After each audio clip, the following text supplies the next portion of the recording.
Hey guys, it's Kyra from KyraWilliamsFitness.com, and today we are doing one of my favorite body weight lower body exercises.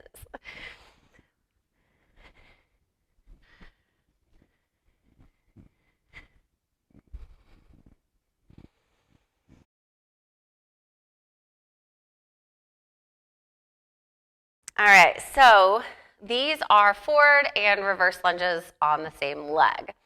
Now, what we want to do when we're here, we're going to start with our feet directly below our hips. We're going to lunge out with our front leg, hover the back leg or gently tap it on the ground, come back. We might stop with that foot right below our hip again, and then we're going to come back into our reverse lunge.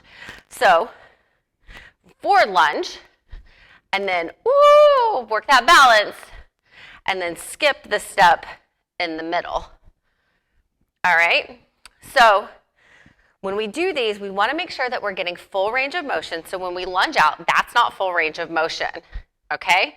We don't want to crash land either because that's not going to feel great on the knee, but we're going to lunge out and hover or gently tap. Like I said, we can pause here, come back, hover or gently tap, and we can skip the middle.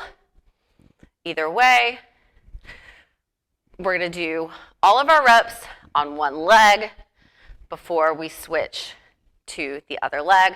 So this is going to build muscle, coordination, and balance. And if you need more exercises that will help you work on those things too, sign up for online personal training at KyraWilliamsFitness.com.